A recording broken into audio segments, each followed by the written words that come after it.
오늘 은혜 받으실 말씀은 누가복음 22장 35절에서 38절입니다. 그들에게 이르시되 내가 너희를 전대와 배낭과 신발도 없이 보내었을 때에 부족한 것이 있더냐 이르시되 없었나이다. 이르시되 이제는 전대에 있는 자는 가질 것이 없고 배낭은 무리하고 없는 자는 무릇을 팔아 살지어다. 내가 너희에게 말하노니 기록된 바 그는 불법자의 동류로 여김을 받았다 한 말이 내게 이루어져야 하리니 내게 관한 일이 이루어져 감이니라. 그들이 여쭤 내게 주여 오소서 여기 검들이 있나이다. 대답하되 주하다 하시니라. 아멘. 오늘 본문은 우리가 그냥 성경을 읽으면서 그냥 지나갈 수 있는 그런 본문이에요. 4절밖에 안 되고, 그리고 이 본문에 대해서 특별히 우리가 많은 설교를 듣거나 묵상하진 않았지만 이 본문에 나오는 어떤 도구가 하나 나오는데 검이라는 도구가 나옵니다. 이 검에 대해서 우리 하나님이 어떤 우리에게 말씀을 주시는지를 같이 나눠보겠습니다. 우리 오늘 본문을 전체적으로 살펴보시면 예수님께서 십자가에 달려서 돌아가시기 직전에 제자들과 어디를 가냐면 다락방에서 유월절 만찬을 하세요. 그래서 제자들에게 떡을 떼주시면서 이는 내 살이고 내 피다 하면서 이렇게 유월절 만찬을 하시고 그 다락방에서 나오기 직전에 예수님께서 마지막으로 제자들에게 당부하신 말씀이 이거예요. 예전에는 너희들이 전대나 배낭이나 신발을 가지지 않았지만 이제는 다르다. 전대에 있는 자는 전대를 가져야 되고 배낭과 검도 가져야 된다. 심지어 겉옷을 팔아서라도 검을 사야 한다. 이 말씀을 하시거든요. 예전에는 예수님이 이런 말씀을 하지 않으셨는데 이전과 지금이 확연하게 어떤 분위기가 바뀐다는 것을 알 수 있어요. 근데 제자들이 예수님의 뜻을 전혀 이해를 못했어요. 보시면 그 당시 분위기가 어땠냐면 예수님이 예루살렘에 입성하실 때 사람들이 겉옷을 밑에 깔고 나귀를 타시면서 입성을 하셨잖아요. 호산나 호산나 다윗의 자손 예수여 하면서 예수님을 찬양하고 예수님을 환영을 했어요. 그런데 사람들이 이렇게 많이 환영하고 예수님의 인기가 극도로 달아있는 반면 예수님을 죽이려고 하는 사람들도 예수님을 목숨을 노리고 있었거든요. 근데 아무도 예수님을 손 하나 까딱하지 못하고 털끝 하나 건드리지도 못할 정도로 죽이지를 못했어요. 그러니까 이제 제자들이 생각하기에 예수님이 검을 준비하라고 했으니까 이제는 우리가 왕권을 쥘 때가 되었구나. 이제 드디어 혁명을 준비할 때가 되었구나. 이런 소리로밖에 들리지가 않는 거죠. 그래서 예수님이 한참 다른 얘기 하실 때 제자들은 맨날 오른쪽이 제 자리입니까? 왼쪽이 제 자리입니까? 싸우고 그랬잖아요. 제자들도 이제는 드디어 예수님이 우리에게 자리를 한 자리 주시겠지. 그런 마음으로 했기 때문에 제자들이 어떤 행동을 하냐면 검을 2개를 딱 바로 꺼내면서 들고 다녔다는 거겠잖아요. 이 검을 꺼내면서 여기 검이 있습니다 하면서 예수님께 보여줍니다. 근데 예수님이 뭐라고 하시냐면 족하다 그러시거든요. 이 족하다는 무슨 의미인가? 우리 말로는 충분하다, 2개면 됐다, 뭐 이런 뜻으로 이해할 수 있잖아요. 근데 그게 아니라 그 유대인에게서 족하다는 말은 얘기를 해도 소용이 없는 사람들한테 그만 됐다 이런 뜻으로 얘기하는 거예요. 그러니까 제자들이 지금 예수님은 십자가에 달려서 돌아가시기 직전의 상황에 있는데 제자들에게 검을 사라고 하니까 제자들이 검 여기 있습니다 짠 이렇게 내보이니까 예수님이 대화가 안 되는 거죠. 그만하자, 그만해 이 뜻인 거예요. 그리고 나서 예수님께서 더 이상 이 검에 대한 얘기를 하지 않으세요. 그래서 오늘 본문이 4절밖에 되지는 않는 거죠. 그리고 39절에 가면 예수님이 이제 나가사 습관을 따라 감람산에 가셔서 제자들도 따라서 기도하면서 거기에 누가 찾아옵니까? 대제사장들과 칼을 들고 찾아오잖아요. 그래서 이제 예수님이 그 십자가에 못 박힌 사건이 일어나는데 그럼 예수님이 왜 우리에게 검을 제자들에게 준비하라고 하셨을까? 이제 그거를 이제 생각해 볼 수 있겠죠. 근데 본문에 이제 좀 더 뒤에 나가면 51절쯤에 나가면 누가 나오냐면 대제사장들하고 그를 추종하는 사람들이 나와서 예수님을 잡습니다. 그래서 대제사장의 종이 예수님을 잡자 베드로가 화가 나서 그 종의 귀를 칼로, 아마 그 가지고 있던 칼이었을 거예요. 칼로 확 잘라버려요. 그리고 예수님께서 뭐라고 하시냐면 51절 보세요. 이것까지 참으라 이렇게 말씀하시고 귀를 다시 들어서 붙여주시죠. 근데 여기는 이제 이것까지 참으라라고 얘기는 하지만 우리 마태복음에 보면 뭐라고 되어 있냐면 네 칼을 도로 칼집에 꽂아라. 칼을 가지는 자는 다 칼로 망한다. 이렇게 말씀을 하세요. 자, 그러면 이 검은 실제 검이 아니라는 거잖아요. 그럼 이건 검은 무엇일까? 이제 우리가 본문을 보면서 하나하나 따지고 들어가 봐야겠죠. 우리 37절을 한번 보세요. 우리 다 같이 한번 읽어봅시다. 시작. 내가 너희를 말하는 이 누구와 공동자의 죄로 여기는 바라는 말이 내게 이루어져야 하리니 내게 관한 일이 이루어져서니라. 예수님께서는 다시 또 구약에 있는 말씀을 가지고 오셔서 이사야 52장 12절에 있는 말씀인데 제가 읽어드릴게요. 그러므로 내가 그에게 존귀한 자와 함께 몫을 받게 하며 강한 자와 함께 탈취한 것을 나누게 하리니 이때부터 쭉 들으세요. 이는 그가 자기 영혼을 버려 사망에 이르게 하며 범죄자 중 하나로 헤아림을 받았음이니라. 그러나 그가 많은 사람의 죄를 담당하여 범죄자를 위하여 기도하였느니라. 이렇게 기록되어 있어요. 그러니까 예수님이 범죄자인 죄인 취급을 받았다는 것을 이사야서에 적어놓고 있는 거죠. 이사야서 53장은 예수 그리스도의 십자가 사건과 부활, 죽음 이런 것들이 예언되어 있는 장인데요. 찰스 스펀전 목사님은 이 부분을 성경의 지성소라고 할 만큼 중요한 장이라고 했어요. 그래서 우리 복음이 농축되어 있는, 핵심이 농축되어 있는 장이다. 그래서 이사야 53장이 되게 중요하다. 그래서 예수님께서도 이 이사야 53장의 말씀을 인용을 해서 내가 드디어 십자가를 질 때가 다가왔다고 말씀을 하시는 거예요, 지금. 그래서 예수님께서 십자가를 지심으로 말미암아 제자들의 복음 전파 사역에 이렇게 변화가 생기는 거예요. 환대에서 핍박이 오는 것으로 변화가 생깁니다. 예수님이 얼마나 인기가 많았어요. 예수님만 따라가면 먹을 것이 생기죠. 예수님만 있으면 병자도 치유되죠. 예수님만 있으면 귀신 들린 자도 고침을 받죠. 하니까 예수님이 어디 가나 환영을 받았어요. 예수님이 환영을 받다 보니까 예수님의 제자들도 환영을 받고, 그래서 예수님께서 어디 가나 환대를 받는 그 제자들에게 아무것도 필요 없다고 말씀하셨는데 이제는 핍박으로 그게 기류가 바뀌는 거예요.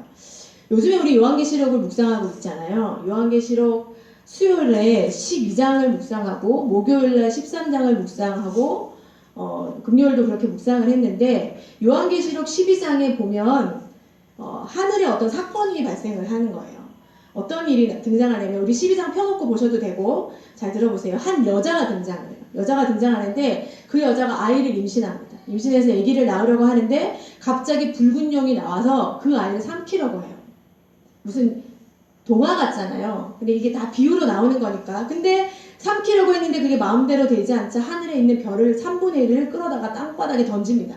던져서 이 이상한 일들이 일어나는 것들이 요한이 하나님이 눈을 열어주셔서 환상으로 보게 되는 거예요. 이 환상을 본 것을 그대로 이렇게 기록을 하는 거예요. 그래서 하나님이 요한에게 환상을 보여줬는데 사실은 이 땅에서 일어났던 일들이 우리가 눈에 보이지 않지만 사실은 하늘에서 일어나고 있는 영적 전쟁이라는 것을 하나님이 보여주시는 거죠. 그래서 하늘에 있는 영적 전쟁에서 누가 나오냐면 이 용과 그의 졸개들이 전쟁하는데 하나님의 천사들하고 전쟁을 해요. 전쟁을 해서 집니다. 그래서 지고 나니까 용이 쫓겨나게 돼요. 하늘에서 땅으로 쫓겨나게 되면서 용이 엄청 분을 내는 거예요. 씩씩거리면서 쫓겨나게 되죠. 그래서 땅에 내쫓기면서 땅에 있던 아까 그 남자를 아이를 낳으려는 그 여자를 괴롭히고 여자는 광야로 내쫓기게 돼요. 그런데 힘들고 고통스러운 이 광야에서도 이 여자를 계속적으로 하나님께서 도와주시고 지켜주시고 양육한다. 이런 내용들이 12장에 있거든요. 이 여자가 누구냐면은 여자가 처음에는 유대 이스라엘 민족을 가리키다가 점점점 시내으로 오면서 교회를 말하는 거예요. 이 교회가 처음에는 12지파에서 예수님이 탄생하셨잖아요. 그 아들이 이제 여자가 해산하려고 하는 그 아들이 누구겠어요? 예수 그리스도겠죠. 근데 이 예수 그리스도를 죽이려고 용이 누구냐면 요한계시록 12장에 사탄이라고 적혀있기 때문에 이 사탄이 예수 그리스도를 죽이려고 하고 하나님의 자녀들을 다 죽이려고 괴롭히는 거예요. 계속 괴롭히는 거예요. 근데 하늘에서 분명히 어떤 영적 전쟁이 일어났는데 이 전쟁에서 용이 패하게 됩니다. 근데 이 패하는 사건이 어떤 사건이냐면 요한계시록 12장 5절에 보면은 그 아들이 하늘로 올라가는 장면이 나와요. 그게 이제 예수님의 부활과 승천인데 그 부활과 승천, 십자가 사건에서 연속되는 십자가 사건과 부활과 승천으로 말미암아 용이 하늘에서 전쟁에서 진다는 거예요. 그걸 요한계시록이 얘기를 하고 있는 거예요. 그러면 예수님께서 지금 뭘 하러 가시는 거예요? 제자들을 불러 모아놓고 곧 십자가를 지러 가시는 사건인데 이 십자가를 지러 가신다는 것은 이 하늘에 있는 영적 전쟁에서 이미 승리를 예고하는 그런 사건을 하러 가시는 거잖아요. 그리고 모든 그 귀신의 권세와 사단의 권세를 무력화시키고 예수님께서 이 하늘에 있는 전쟁을 이미 승리하게 십자가 사건으로 말미암아 승리하신 거예요. 그럼에도 불구하고 용이 땅으로 내려와서 예수 그리스도를 믿는 사람들을 되게 괴롭히거든요. 그러면서 이 마지막 이 일어날 일들을 하나님께서 말씀하시기 위해서 제자들 보고 무엇을 하라고 하냐면 이제는 검을 사라고 얘기를 하시는 거예요. 그래서 실제로 검을 사서 쌍검 준비해라 뭐 이런 얘기가 아니라 내가 이제 십자가를 지고 부활하고 승천하고 하늘나라 가게 되면 사단이 패해서 이 땅에 내려오게 되는데 너희들과 너희 제자들 그리고 성도들을 핍박하여 괴롭힐 것이기 때문에 너희가 뭘 하란 말이냐면 칼은 뭐 할 때 쓰는 겁니까? 그렇죠. 영적 전쟁, 영적으로 무장하라는 얘기인 거예요. 그리고 요한계시록 12장 옆에 이제 보면 13장이 나오는데 13장에는 누가 나오냐면 사단에게, 용에게 권세를 받고 능력을 받아서 바다에서 짐승이 올라오고 땅에서 짐승이 올라와요. 그러니까 용과 바다 짐승과 땅 짐승이 이 삼위일체가 결합을 해서 성도를 핍박하기 시작하는 거예요. 근데 우리의 눈으로 보이는 건 짐승인 거죠. 용이 아니라, 우리 용이 보이는 게 아니라 이 짐승이 보이는 건데 이 짐승이 뭐냐면 짐승의 가장 대표적인 특징은 하나님을 대적하는 거예요. 하나님을 비방하고 하나님을 욕하는 거죠. 그러니까 적그리스도 같은 형태가 짐승인 거예요.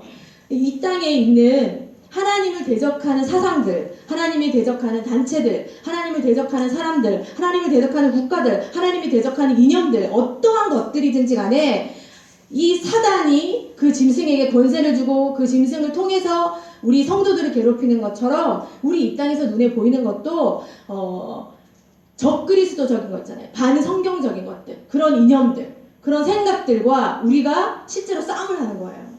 근데 실제로 그 적그리스도적인 생각들과 싸움을 하게 되는데 그 뒷면에는 누가 있냐면 용이 있다는 거죠. 사단이 있다는 거죠. 영적 전쟁을 앓는 것은 영적인 분별을 하는 것인데 성경을 가지고 하나님을 대적하는 세력들과 우리가 육으로 싸우는 게 아니라 영적인 전쟁을 하는 것을 알려주는 거예요. 그래서 검을 준비하라는 거죠. 육의 관점으로 보면은 이게 눈으로 보이지 않습니다. 근데 영의 눈이 열려야 보이는 것인데 그래서 요한계시록에 뭐라고 적혔냐면 귀가 있는 자는 들을지어다. 이게 무슨 말이냐면 분별하란 말이죠. 너희가 지금 일어나고 있는 사건들이 영적으로 너희가 전쟁을 하는 것인지 안 하는 것이 분별해서 이게 정말로 너희에게 필요한 것인지 아닌 것인지를 육으로 보지 말고 영적으로 보라는 얘기를 하는 거예요. 자, 여기까지 예를 하고 우리가 36절을 봅니다. 누가복음 22장 36절을 보세요. 다 같이 한번 읽어보겠습니다. 시작. 이르시되 전대에 있는 자는 가질 것이요 배나무로 위하여고 겁 없는 자는 겉옷을 팔아 살지어다. 아멘. 전대가 뭐예요? 돈가방이에요. 돈주머니. 전대도 필요하고 배낭도 필요하고 검도 사야 되는데 검 살 때 검을 살 돈이 없으면 겉옷을 팔아서라도 사라는 거예요. 완전히 분위기가 이상하죠. 하나님이 영적 전쟁을 준비하라는 건데 그럼 겉옷을 팔아서라도 사라는 건 뭘 의미할까?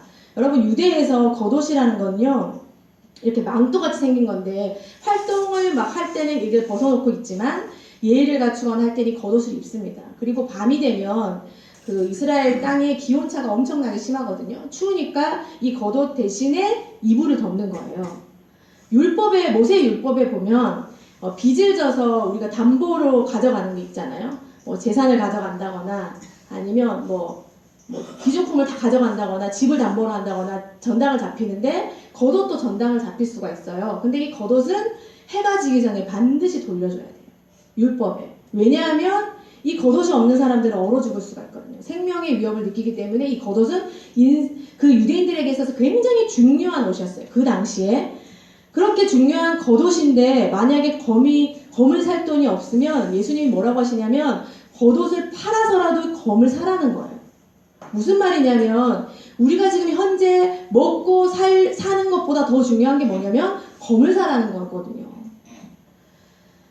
자, 예수님께서 원래는 70명의 제자들에게 둘씩 짝지어서 전도를 여행을 보냈어요. 여행을 보낼 때 뭐라고 하셨냐면 당당하게 복음을 들고 가되 그들에게 가서 평화를 빌어라. 근데 아무것도 가져가지 마. 전대도 가져가지 마. 심지어 신발 여유분도 가져가지 마. 아무것도 가져가지 말고 그 가정에 들어가서 평안을 받으면 복을 빌어주고 그 가정에서 주는 거 계속 먹고 있다가 그리고 하나님이 나가라고 그러면 나가다가 다른 데를 가고 만약에 평안을 빌어줬는데 이게 여기서 평안을 받지 않는다 그럼 신발을 털어버리라는 건 저주 심판이나 마찬가지거든요. 신발을 털어버리고 나가서 다른 곳으로 가라 그렇게 말씀을 하셨어요. 근데 이제는 완전히 분위기가 달라진 거죠. 이제는 전대도 필요하고 배낭도 필요하고 검도 사야 되는 거예요. 예수님께서 십자가에 달리실 때 저주를 다 끌어안고 달리셨잖아요. 십자가는요 아름다움이 아니라 저주 그 자체예요. 그래서 십자가에서 죽은 사람은 인생에 있어서 저주를 받고 죽은 거예요. 그래서 가문 대대로 이 가문은 저주받은 가문인 거죠. 예수님이 그렇게 저주를 받고 돌아가셨는데 이제 예수님의 제자들은 동일하게 저주의 인생이 되는 거예요. 그러니까 어디 가서 환대를 받겠습니까? 핍박을 받는 거죠. 그래서 예수님께서 전쟁을 준비하는 군사처럼 너희가 담대한 마음으로 이제 검을 사서 준비를 하라는 거예요. 그런 말씀을 하시는 거예요.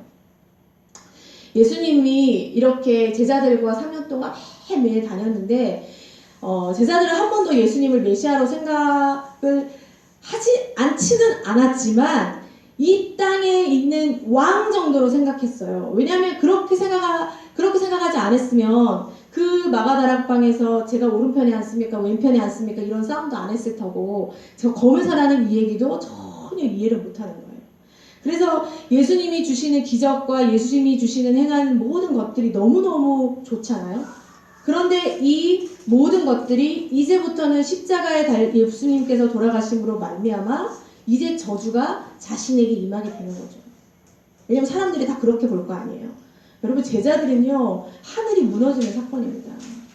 여러분 내가 존경하고 내가 정말로 영적인 스승이라고 영적인 아비라고 따랐던 어떤 목사님이 알고 봤더니 이단의 우두머리였다. 그럼 여러분 하늘이 무너지지 않겠어요? 내가 그럼 인생을 그분과 함께 동행했는데 내 인생이 뭐가 되는 것인가 하고 하늘이 무너지고 땅이 꺼지는 것 같을 거 아니에요.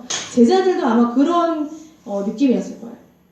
우리도 있잖아요. 구원을 처음에 받고 예수님을 믿고 나면 구원에 대한 감격과 기쁨 때문에 우리가 기쁨 때문에 주체할 수 없어서 예수님을 만난 그 감격 때문에 즐거워하고 기뻐합니다.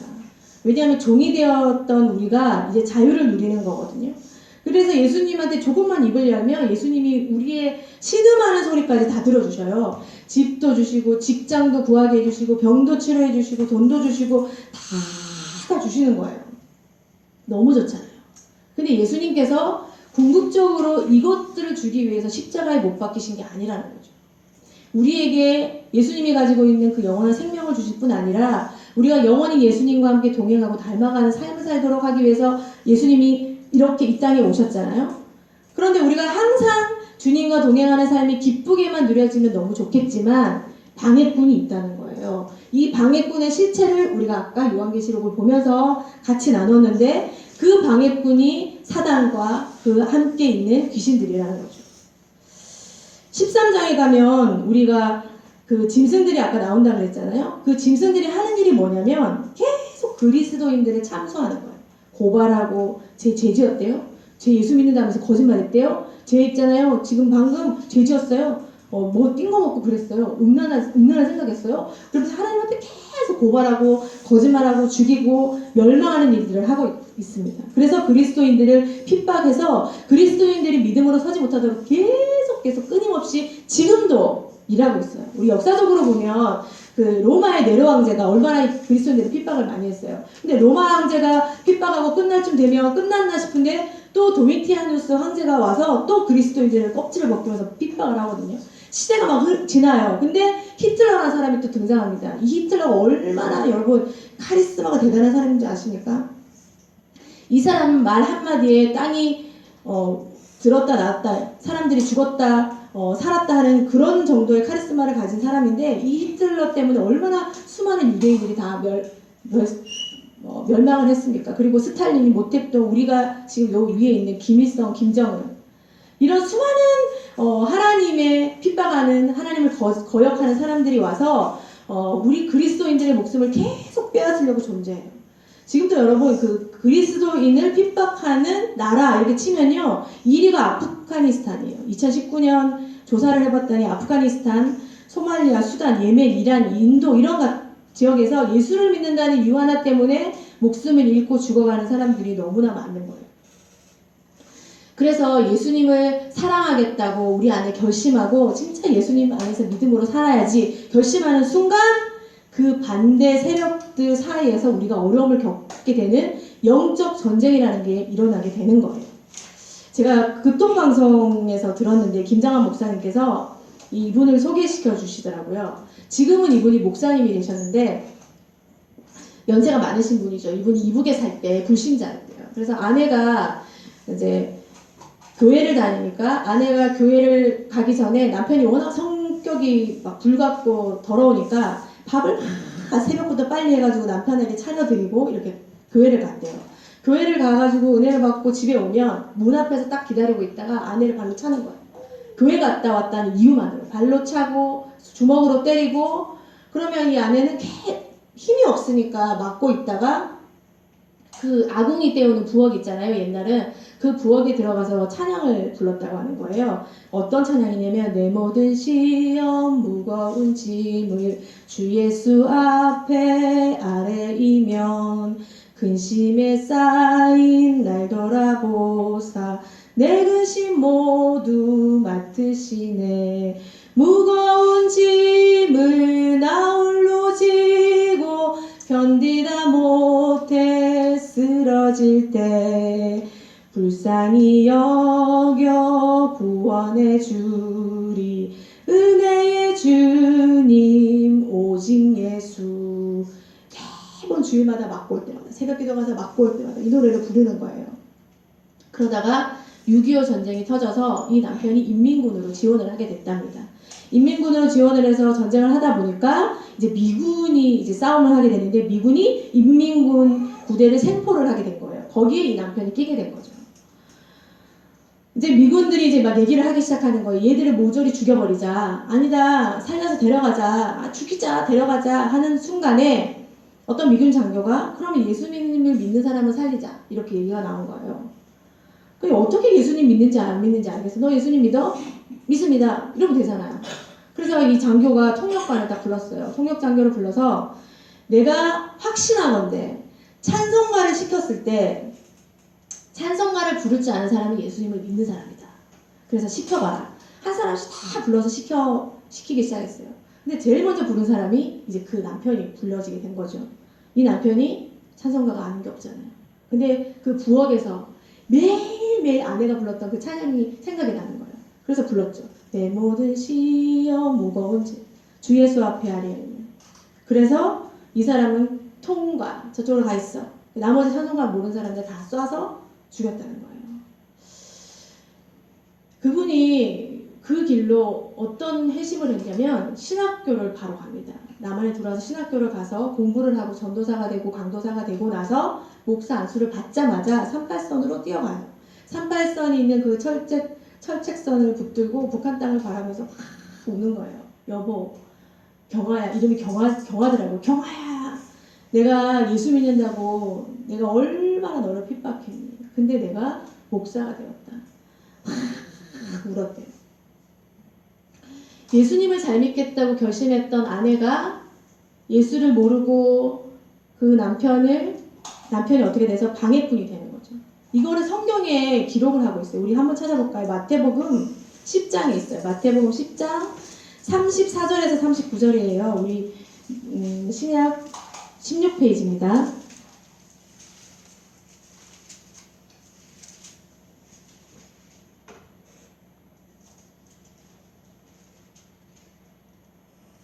다 찾으셨어요? 네. 우리 한번 교독해서 한번 읽어보겠습니다. 내가 세상에 화평을 주러 온 줄로 생각하지 말라. 화평이 아니요 검을 주러 왔노라. 내가 온 것은 사람과 아버지와 딸의 어머니와 며느리와 시어머니와 불화하게 하려니니 사람의 원수가 자기 집안 식구리라.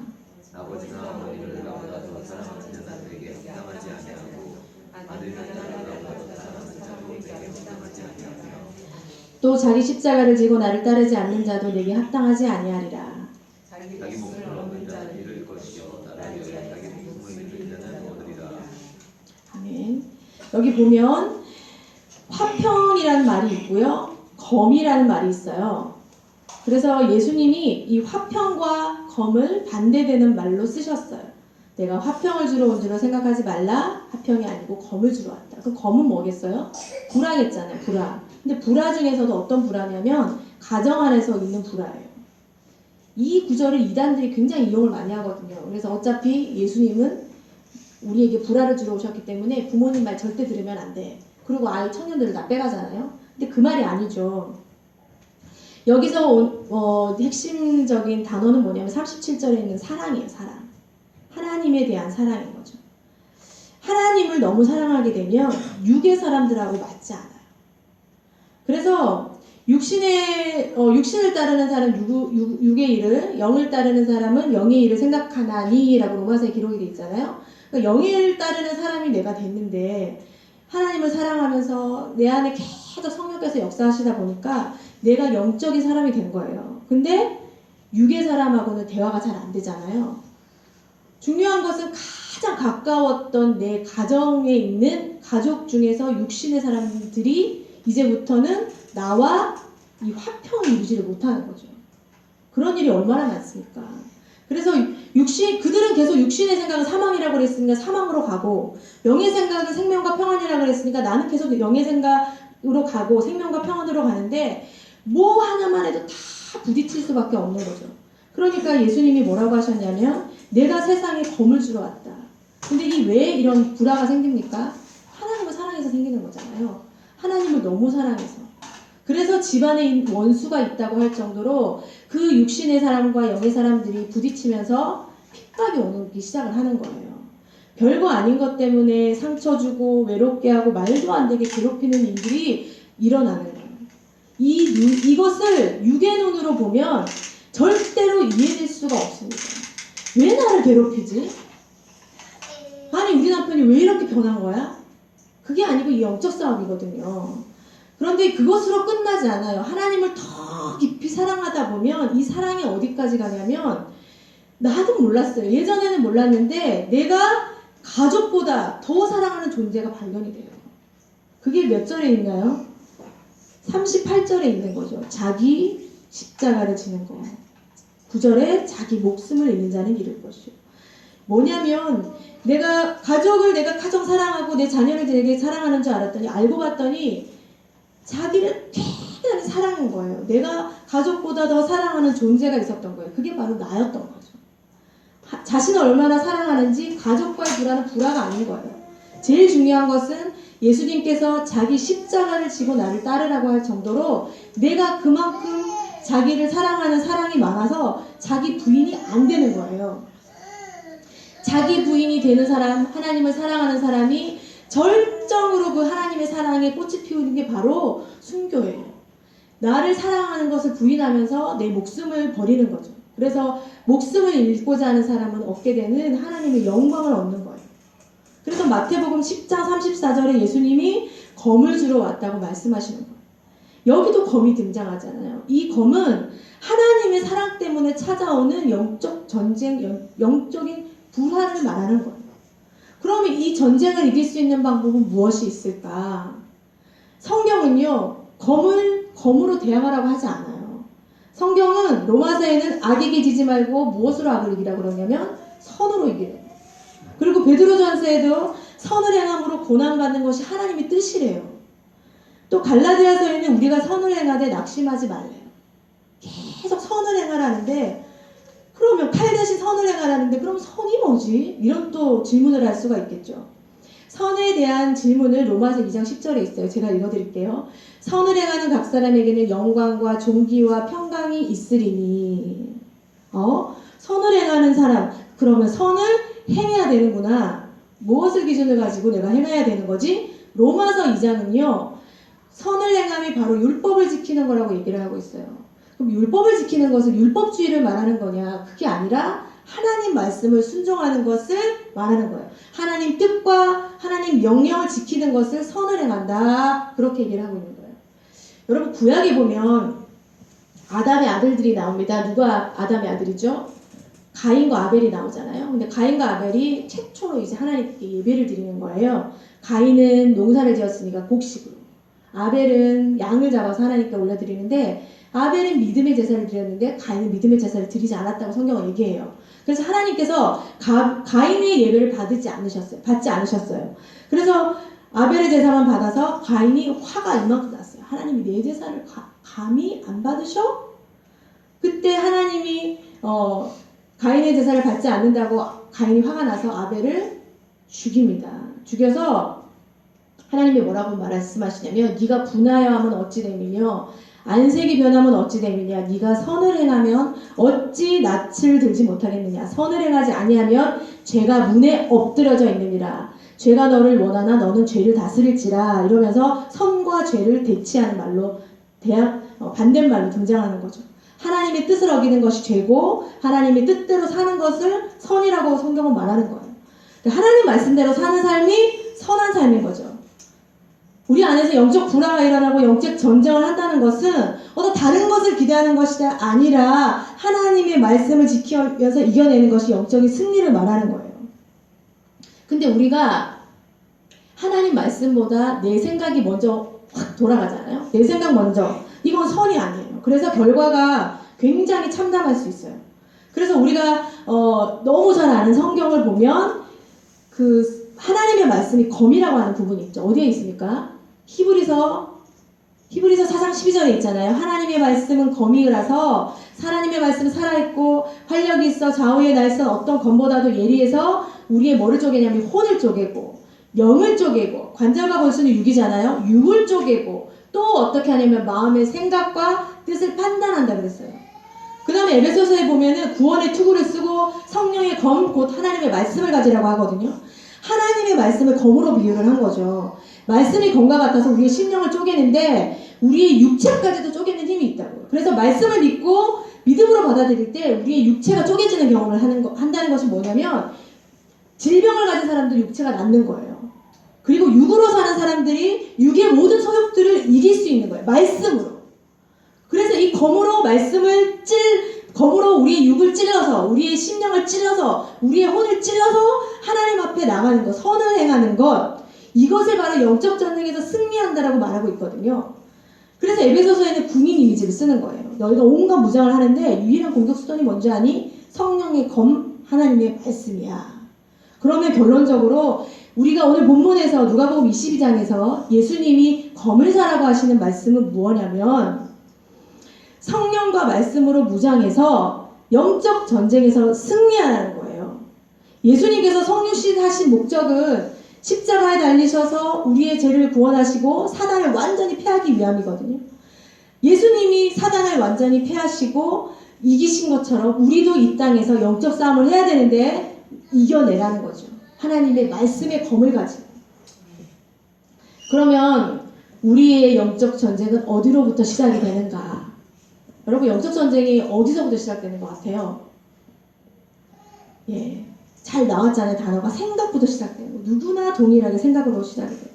특별히 있잖아요. 교회에서 교회 지도자 목사님과 섭섭하게 될 때 우리가 영적 생활에 가장 큰 공격을 받습니다. 영적 지도자와 섭섭하고 기분 나쁘고 뭐 자존심이 상하는 일이 벌어졌어요. 근데 그 이유가 나 혼자만의 생각이든 객관적인 생각이든 마음이 상하고 나면 상대방과 거리를 두잖아요. 이제 이 거리를 점점 두면서 나중에는 그 갭이 어느 정도까지 두냐면 하나님과도 등지게 되는 사건이 벌어지게 되는 거예요. 근데 이것을 재빨리 영적 전쟁으로 인지를 하지 않으면 계속 육으로 죽어가는 거예요. 말씀의 은혜도 안 되고 교회도 오기 싫고, 그럼 내 영혼은 계속 죽어가는 거예요. 빨리빨리 영적인 전쟁이라고 생각하고 내 감정을 추스리고 하나님 앞에 무릎을 꿇고 나가야 되는 거예요. 가룟 유다가, 사단이 가룟 유다를 지배할 때 제일 먼저 지배했던 부분이 생각이에요. 가룟 유다에게 생각을, 예수를 죽이려는 생각을 넣잖아요. 근데 가룟 유다는 어떤 사람이었냐면 자신만의 예수님의 상이 있었어요. 예수님이 이렇게 이렇게 되면 내가 이렇게 이렇게 해야지. 이런 상이 있었는데 예수님께서 그런 자기의 원하는 대로 들어주지를 않는 거예요. 한편으로 얼마나 속이 상했겠어요. 예수님을 3년 동안 그 똑똑한 가룟 유다가 자신의 모든 것을 버리고 예수님을 쫓았어요. 쫓아서 와보니까 우리 교회도 3년 됐잖아요. 내 인생을 다 걸고 교회를 위해 달렸다. 그런데 삐졌다. 이럴 수 있잖아요. 예수님께 다 올인했어요. 근데 가룟 유다가 생각하는 예수님과 예수님이 생각하는 예수님이 다른 거죠. 예수님은 죽으러 오셨고 가룟 유다는 권세를 얻고 싶은 거예요. 그 안에서 얼마나 갈등이 벌어지겠어요? 가룟 유다의 가장 영적 스승은 예수님이었을 건데 이 갭이 벌어지기 시작하는 거죠. 이 갭에 누가 틈을 타겠습니까? 사단이 틈을 타는 거예요. 그때 생각을 탁 넣는 거예요. 예수님 소용없으니 팔아버려야겠다. 그리고 자신이 그 말에 아멘하는 거예요. 수긍하면서 이 말이 점점점 키워가면서 예수님을 은30에 그 값에 예수님을 팔아버리죠. 우리가 영적 전쟁이라고 하면 전쟁터를 생각하지만 여기서부터 생각부터 시작이 되는 거예요. 베드로도 가장 공격을 받았던 게 어떤 거였냐면 하나님의 일을 생각하지 아니하고 사람의 일을 생각할 때 그때 공격을 받았어요. 그래서 예수님께서 사단아 물러가라 그렇게 얘기하셨잖아요. 우리의 생각은 전쟁의 시작입니다. 그래서 생각을 교정을 해야 되는데 우리가 힘이 없잖아요. 무엇으로 하냐면 말씀으로 하는 거예요. 그래서 범이라는 거예요. 그래서 쪼개는 거예요. 그래서 양날이 서 있는 거죠. 존 비비어가 쓴 Good or God 무엇이 선인가라는 책 혹시 읽어보셨어요? 존 비비어 책 많잖아요. 우리나라에. 이 책에 보면은 교도소에 수감된 어느 유명한 부흥 강사 얘기가 나와요. 이분이 1980년대 미국에서 가장 유명한 TV 부흥사였대요. 근데 나중에 이제 그 사람이 너무너무 유명해지고 나서 한참 뒤에 간통죄를 포함한 많은 제목으로 교도소에 수감이 된 거예요. 근데 이분이 그 교도소 안에서 존 비비어의 책을 보게 된 거죠. 그래서 마지막으로 나는 존 비비어를 한번 만나고 싶다. 그래서 존 비비어가 그분을 만나러 갔어요. 존 비비어는 그분을 너무 유명하기 때문에 잘 알잖아요. 이렇게 열정적으로 하나님을 사랑하고 부흥강사였으니까 얼마나 뛰어다녔겠어요. 목숨을 걸고 시간을 걸고 많은 것을 버리고 섬기러 다녔겠죠. 그런데 어떻게 이렇게 심각한 죄를 저지를 수 있지? 아무리 생각해도 이해가 되질 않는 거죠. 그래서 이제 감옥에 찾아가서 부흥사에게 물어봅니다. 당신은 어느 시점에서 예수님에 대한 사랑을 잃어버리셨습니까? 어쩌다가 하나님을 향한 열정을 잃고 죄를 짓게 되었습니까? 이렇게 물어본 거예요. 근데 의외의 대답이 하는 거죠. 저는 그런 적이 없습니다. 존 비비어가 생각하기에 되게 뻔뻔하구나. 하나님에 대한 사랑이 식었으니 죄를 지었지. 어떻게 이렇게 흉악한 유명한 부흥 강사가 간음을 저지르고 간통 저지르고 그다음에 사기까지 저질렀는데 이럴 수가 있나. 다 말을 할 수가 없는 거죠. 당신이 간통만 저지른 게 아니라 사기까지 저질렀는데 그래서 감옥에 있잖아요. 그거는 결론은 예수님을 사랑하지 않기 때문에 이렇게 됐다고 말할 수 있지 않겠습니까? 그랬는데 그 사람이 너무나 눈을 똑바로 쳐다보면서 말을 하는 거예요. 존 비비어, 나는 그 일을 겪은 동안 늘 예수님을 사랑했습니다. 이렇게 얘기를 하는 거예요. 존 비비어가 아무 말도 하지 못했어요. 그러자 그분이 다시 얘기하는 거예요. 존, 저는 예수님을 사랑했어요. 그런데 그분을 두려워하지 않았어요. 이 몇 분 동안 침묵이 흐르고 나서 존이 그 말을 곰곰이 생각해 보는데 그 말이 이해가 되는 거예요. 그리고 그 사람이 다시 또 얘기를 하는 거예요. 존, 저와 같은 사람들이 수없이 많습니다. 그들은 예수님을 사랑한다고 말하지만 하나님을 전혀 두려워하지 않습니다. 여러분, 검은요 말씀이잖아요. 히브리서에서도 말씀이고 에베소서에도 말씀이고 그리고 오늘 본문에서도 영적 전쟁을 선포하는 거지만 요한계시록에 가면 이 검이 언제 쓰이냐면 심판에 쓰여요. 자, 요한계시록에 보면 예수님의 입에서 검이 나와요. 쌍검이 아니고 좌우에 날성검이 나오는데 글쎄요. 성경에 신약에 보니 검이 두 종류더라고요. 근데 누가복음에 있는 검은 단검이더라고요. 로마인들이 쓰는 로마 사람들은 이렇게 탁탁탁 가서 칙 찔러 죽이고 이런 것들을 했는데 예수님에서 입에 나오는 검은요. 그 검 종류를 또 엄청나게 찾아봤거든요. 장검이에요. 좌우의 날선 살짝만 베어도 완전히 끝나는 그런 장검인데 요한계시록 1장에는 그 입에서 좌우의 날선검이 나오고 요한계시록 2장에는 버가모 사자에게 편지하라 좌우의 날선검을 가지신 이가 이르되 회개하라 그러지 아니하면 내가 속히 가서 내 입의 검으로 그들과 싸우겠다. 그리고 요한계시록 19장에 가면 그의 입에서 예수님 입이죠. 그의 입에서 예리한 검이 나오니 그것으로 만국을 치겠고 친히 그들을 철장으로 다스리며 또 친히 하나님 곧 전능하신 이의 맹렬한 진노의 포도주 틀을 밟겠고 하면서 이 검으로 모든 걸 심판하세요. 기준이 검이라는 거죠. 이 날선검이 나와서 회개하지 않은 사람을 치고 심판하세요. 근데 요한계시록 2장에는 버가모 교회에게 하신 말씀이에요. 2장과 3장에는 7교회에게 하신 말씀인데 교회란 말은 7교회란 말은 뭐냐면 이 땅에 사는 모든 성도들을 대표해서 하는 말이에요. 그러니까 우리는 7교회 중에서 한 교회의 형태를 우리가 가지고 있는 거죠. 여러분은 칭찬만 받는 성도이십니까? 아니잖아요. 우리의 다양한 모습이 있는 거예요. 첫사랑을 잃어버린 여러분도 있을 테고 그리고 그 발람의 교훈에 빠져가지고 돈의 유혹에 넘어가는 사람들도 있을 테고 이런 것이 있을 텐데 그 중에 버가모 교회가 2장에 나와요. 근데 이 버가모 교회가 하나님께서 회개하라고 말씀하십니다. 뭐라고 하시냐면 그러므로 회개하라 그러지 아니하면 내가 내게 속히 가서 내 입의 검으로 그들과 싸우리라. 교회에게 하신 말씀은 예수님은 죄 안에 거하는 자, 하나님을 무시하고 이 아까 부흥사처럼 하나님을 사랑은 해요. 주님 사랑해요. 막 찬양하고 하나님 때문에 눈물을 흘리고 예수님 때문에 내 인생을 드리기도 하고. 근데 예수님을 전혀 두려워하지 않는 거예요. 왜냐하면 심판과 구원을 동시에 주시는 분이라고 생각하지 않는 거죠. 예수님은요, 우리에게 구원을 주시러 오셨지만 여러분 심판의 주님이십니다. 근데 수시로 우리를 심판하시는데 그 심판을 히브리서에는 뭐라고 그러냐면은 징계라고 표현하고 있어요. 근데 이 부흥사가 나중에 얘기를 하는 거예요. 뭐라고 고백하냐면 저를 이 교도소에 오게 한 것은 하나님의 심판이 아니었습니다. 그건 하나님의 자비였어요. 제가 만약에 예전처럼 계속 죄를 짓고 살았다면 영원히 지옥에 가고 말았을 겁니다. 하나님께서 우리 그리스도인들이 죄 가운데 거하는 것을 두지 않으신 거죠. 그래서 하나님의 그 지극한 사랑으로 말미암아 검으로 우리를 도려내십니다. 여러분, 영과 혼과 골수를 찔러 쪼개고 생각과 뜻을 판단한다는 말이 얼마나 무서운 말이냐면 우리의 모든 것을 감찰하시는데 우리의 감찰하시는 모든 기준이 뭐냐? 하나님의 말씀이라는 거예요. 그래서 하나님 말씀대로 사는 사람은 선을 행하는 자예요. 근데 선을 행해도 결과가 너무 핍박과 힘드니까 하나님께서 선을 행하되 낙심하지 마라. 언젠가 너에게 영광이 올 것이다 하면서 계속 위로를 하시잖아요.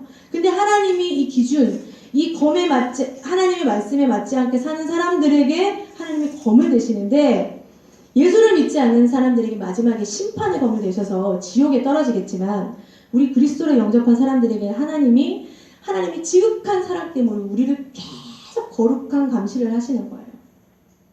그거를 히브리서는 징계라고 말하는 거예요. 우리 히브리서를 꼭 찾아봅시다. 히브리서 12장 367페이지입니다. 히브리서 12장 4절부터 읽겠습니다.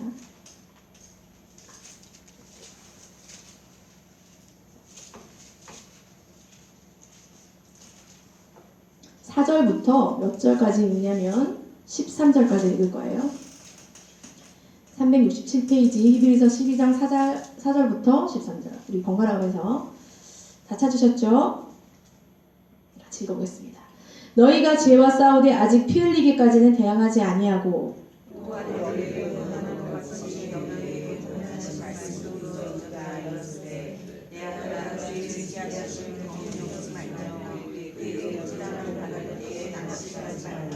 주께서 그 사랑하시는 자를 징계하시고 그가 받아들이시는 아들마다 채찍질 하심이라 하였으니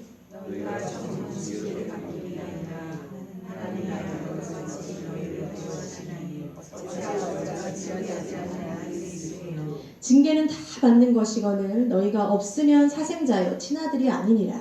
또 우리 지하여서 우리 지하여도 공명하였거든 하물며 공명의 아버지께도 저마다 살지 아니하느냐. 그들은 잠시 자기의 뜻대로 우리를 징계하였거니와 오직 하나님은 우리의 유익을 위하여 그의 거룩하심에 참여하게 하시느니라. 무릇 징계와 당신은 즐거워하지 않고 슬퍼 보이나 후에 그로 말미암아 야단받은 자들은 위와 땅의 열매를 맺느니라. 우리 12절 13절을 같이 읽습니다. 시작. 그러므로 피곤한 손과 연약한 무릎을 일으켜 세우고 너희 발을 위하여 곧은 길을 만들어 저는 다리로 하여금 어그러지지 않고 고침을 받게 하라. 아멘. 우리가 살다 보면 말씀이 그리고 하나님의 음성이 우리를 계속 동일하게 말씀하시는 부분들이 있어요. 여러분 말씀을 묵상을 하다가 아니면 설교를 듣다가 내게 계속 여러 번 부딪히는 말씀들이 있을 수 있어요. 한 번 부딪혔을 때는 하나님이 내게 이걸 말씀하시나? 그런데 그 다음에 또 부딪혀요. 그 다음에 또 부딪혀요. 이건 하나님의 음성인 거죠. 하나님의 음성을 귀로 듣는 게 아니라 우리는 말씀으로 영으로 듣는 거죠. 그래서 그때는 자신을 돌아봐야 됩니다. 하나님이 경고를 하시는 거죠. 그렇게 하심에도 불구하고 내 뜻대로 살아갈 때가 있잖아요. 하나님이 계속 찔림을 주실 때 있어요. 어떤 일에 대해서 마음이 너무 불편할 때가 있어요. 너무 불편할 때는 하나님이 경고하시는 부분이고 우리가 생각해보라는 부분인데 그때 그냥 넘어가요. 또 그냥 넘어가. 이럴 때가 있잖아요. 저희 어머니가 기도를 이제 저희 키울 때 정말 많이 하셨어요. 밤에 이제 철야하시고 낮에 새벽기도 가시고 뭐 기도로 사셨다고 해도 과언이 아닌데 하루는 기도를 하다가 하나님이 어떤 감동을 계속 새벽기도에 주시냐면 우리 막내 이모가 그 와이셔츠 공장을 하고 있었어요. 옷 공장을 중소기업이죠. 작은 기업체를 하고 있었는데 거기를 가서 일을 도와주라는 마음을 주신 거예요. 그래서 가야겠다. 그래서 이모네 집에까지 이렇게 막 버스를 타고 가신 거죠. 가서 문 앞에 공장 문 앞을 탁 우리 어머니가 이제 그 미싱도 잘하니까 이모가 도와달라 그래서 직원이 없다 그래서 이제 도와주러 간 거죠. 문 공장을 탁 여는 순간 눈물이 쏟아지는데 폭포수가 막 흐르는 거예요. 주체할 수 없는 하나님의 그 감동하신가 눈물 때문에 우리 이모네 공장에 가면 이런 사무실이 있었어요. 저 구석에. 그 사무실에 문을 딱 닫아놓고 이제 공장에 일을 도와주러 왔는데 사무실에 들어가서 하나님이 그만하라고 할 때까지 울면서 이제 방언으로 기도를 하기 시작을 한 거죠. 그리고 나서 기도를 하는데 어떤 마음이 드냐면 이 공장이 이제 곧 부도가 난다는 마음을 하나님 주신 거예요. 하나님 부도가 남에도 불구하고 이 부부를 보호하시고 이 가정이 완전히 망하지 않게 하시고 하나님 도와달라고 얼마나 울었는지 우리 이모가 그때 얘기를 저한테 하시는데 너무 무서웠대요. 방에 오자마자 들어가서 우니까 몇 시간을. 그리고 우리 어머니께서 하나님의 감동이 이제 그만 기도해도 된다는 마음을 갖고 이제 공장 문에서 나오신 거죠. 나와서 이모를 쳐다를 볼 수가 없었대요. 부도가 날 거니까. 그래서 나 너무 피곤해서 집에 가야 되겠다. 그리고 공장 왔다가 아무것도 안 도와주고 그냥 갔대요. 그리고 얼마 뒤에 이제 부도가 난 거예요. 나고 나서 부도가 나면 완전 알거지가 돼야 되는데 하나님께서 얼마나 그 기도를 들으셨는지 보호하시고 인도를 하셔서 우리 이모부가 그때 이제 좀 젊으셨을 때 나이인데 그때 이제 신앙을 하셔서 지금 목회를 하시거든요. 하나님이 우리에게 우리 어머니처럼 갑자기 콧물 쏟게 하셔서 감동을 줄 때도 있지만 어떤 감동을 줄 때가 있냐면 마음이 불편할 때가 있어요. 굉장히. 그리고 하나님께서 우리에게 말씀을 또 폈는데 그 말씀, 찬양을 불러도 그 찬양, 또 새벽기도 왔는데 그 말씀 계속 반복해서 우리에게 말씀하실 때가 있어요. 그럴 때 여러분 지나치지 마세요. 지나치는 것은 주님의 음성을 안 듣는 거예요. 지나치지 마시고 계속 그 말씀에 하나님께 여쭤보는 거예요. 하나님 이거 우연입니까? 아니면 저를 보고 깨달으라고 하시는 말씀입니까? 물어보면서 기도를 하면 하나님이 그 다음 단계를 또 말씀하세요. 우리가요 눈에 요한계시록을 쓴 것처럼 눈을 떴더니 용이 나왔더라, 눈을 떴더니 뭐가 나왔더라 이러면 얼마나 편하겠어요. 눈을 떴더니 내일 일이 보이더라. 뭐 그러면 정말 안 되겠지만 그렇게 하면 인생이 너무 편할 거 아니에요? 근데 그렇게 인도하시지 않으세요. 하나님이 말씀으로 주의 말씀은 내 발의 등이라고 그랬으니까 한 걸음 한 걸음 한 걸음 디디고 나서 하나님께 또 물어보면 그 다음 걸음을 또 인도하시고 한꺼번에 서포트라이트처럼 이렇게 인도하시지 않아요. 한 걸음 한 걸음 인도하는 거죠. 그것을 뭐라 그러냐면 순종한다 그러는 거예요. 하나님 입장에서는 그것을 선을 행한다고 하시는 거예요. 우리가 하나님의 음성이 들림에도 불구하고 우리 안에 거부하는 마음들이 있어요. 왜냐하면 내 뜻이 너무 클 때가 있어요. 그럼 하나님이 선으로 살지 못한다고 말씀을 하실 때가 있는데 그러면 히브리서의 말씀처럼 징계가 오죠. 이 징계는요. 이 단어 자체가 우리가 징계라고 하면 학교에서 징계 먹는 거 정학당하는 것처럼 그런 일을 생각하잖아요. 그런 것보다는 어떤 훈련 차원인 거예요. 어린아이들을 제대로 키우기 위한 어떤 도구 같은 거예요. 근데 이 징계가 왔을 때 우리가 무너질 수 있어요. 와, 하나님 나를 버리셨네. 그래, 끝까지 가보자고. 그러면서 계속 죄에 거할 수 있잖아요. 근데 그렇게 하지 말라 그래요. 5절에 보면 꾸지람을 받을 때 낙심하지 말라. 그리고 마지막에 12절에 이러이러이러 하나님이 너를 사랑하기 때문에 징계하는 거야. 너를 사랑하기 때문이야. 너 사생 아니잖아. 친아들이잖아. 너 너무너무 사랑해. 그러고 와서 그러므로 피곤한 손과 연약한 무릎을 이렇게 세우고 너의 발을 위해서 고든 길을 만들어서 저는 다리로 하여금 어그러지지 않게 고침을 받게 하라고 말씀하세요. 이게 무슨 말이냐면 징계는 내 죄 때문에 오는 거지만 고난이 오고 징계가 왔지만 다시 한번 피곤한 손과 연약한 무릎을 이렇게 세워서 기도하고 하나님 앞에 나가라는 거죠. 그리고 어그러진 다리를 곱게 하라는 말은 뭐냐면 우리가 어그러졌다는 것은 죄를 짓는 거잖아요. 회개하라는 얘기예요. 여러분 하나님을 사랑하십니까? 하나님을 사랑하시면 또 하나님을 두려워해야 돼요. 왜냐하면 성경에는요. 사랑만 얘기하고 있지 않아요. 하나님의 징계하심과 하나님의 엄하고 공의하심이 성경 곳곳에 있어요. 근데 오늘날 우리는 하나님의 사랑 때문에 인생을 방종해요. 이 두 가지가 모두 없다면 우리는 사랑한다고 하면서 사랑만 있기 때문에 계속 방종하는 거예요. 방종은 뭐냐? 결정. 너 내 마음대로 하고 하나님의 음성도 무시하고 함부로 사는 걸 말하는 거예요. 하나님이 우리에게 뭘 주셨냐면 율법을 주셨고 이 율법을 말씀을 주셨고 말씀을 또 뭐라 그래요? 검을 주셨어요. 검을 주신 이유가 바로 이것 때문이에요. 하나님 안에서 거룩하게 바로 살게 하기 위해서. 그리고 하나님께서 신약에 교회를 세우시고 교회를 인도하는 리더로 담임 목사님을 세우셨어요. 담임 목사님을 세우신 이유도 검의 역할을 하는 거예요. 이 자리에서 주일 아침마다 검을 입에서 쏟아내잖아요. 예수님이 쏟아내는 것처럼 검을 쏟아내요. 그러면 이 검이 나와서 우리 심령이 박힙니다. 제가 예전에 그 MDB 신학교 가기 전에 아줌마들하고 이렇게 모여서 예배를 드렸는데 있다고 했잖아요. 근데 예배를 드리는 순간 그 한 분에게 하나님이 이제 영안을 열어주셨는데 제가 말씀을 읽고 선포만 하는데 입에서 그 검이 나오는 거예요. 금색 검인데 이제 그분의 표정을 말하자면 우리 이렇게 그래갖고 자객들이 던져갖고 탁 던지는 검 있잖아요. 이렇게 마른 것처럼 생겨서 날선 검. 그 검이 입에서 막 나오는데 이 검이 자기 가슴으로 탁탁탁탁 꽂히더래요. 그리고 같이 예배드리는 그 사람에게 꽂혀서 이 검 때문에 막 갑자기 회개가 터지고 하나님이 인도하시는 장면을 하나님이 초신자였어요. 완전 초신자. 초신자에게 하나님의 말씀이 어떤 것이라는 것을 보여준 거예요. 제가 그때 신학교도 안 나왔었잖아요. 근데 정말 두렵고 떨리는 마음으로 하나님 사랑하는 마음으로 말씀을 묵상하고 읽고 또 기록하고 적고 이 말씀 틀린 거 해서 이 목사님 저 목사님 요 목사님 다 종합해가지고 그러고 이제 그 예배를 드리러 가는 거죠.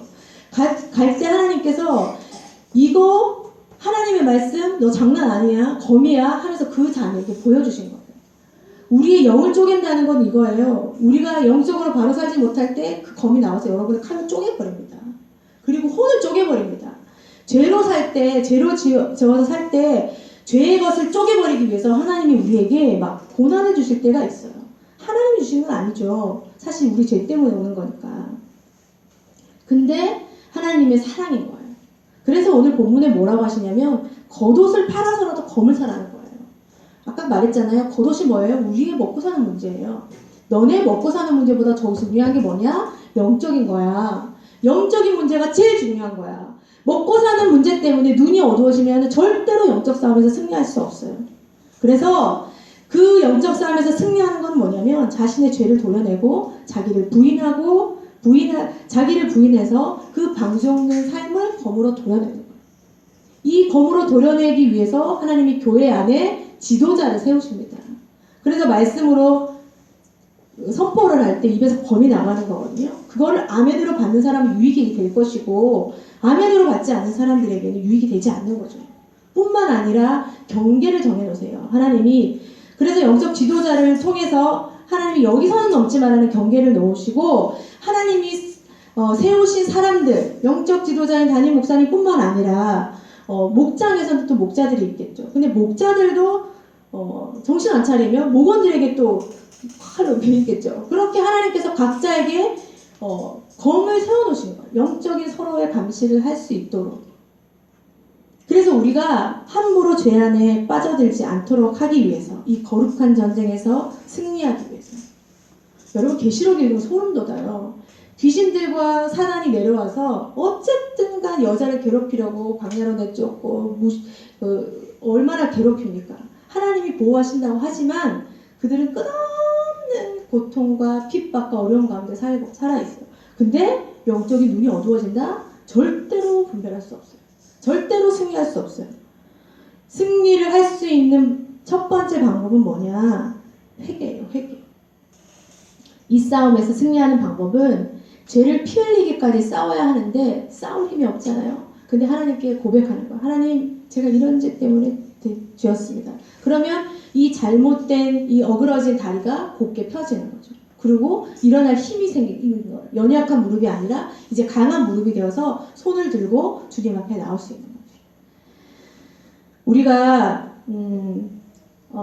생각할 거는 내가 충만하고 내가 바르게 간다고 해서 그게 반드시 바른 길이 아니에요.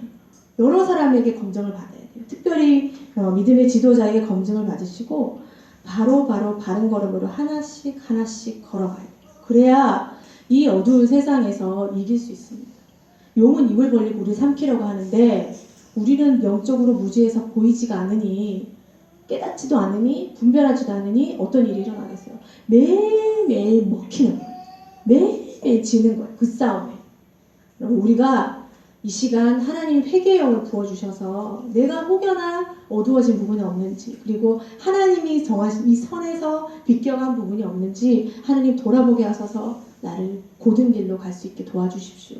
이렇게 선포하시고 오늘 기도하실 때 그렇게 같이 기도하겠습니다.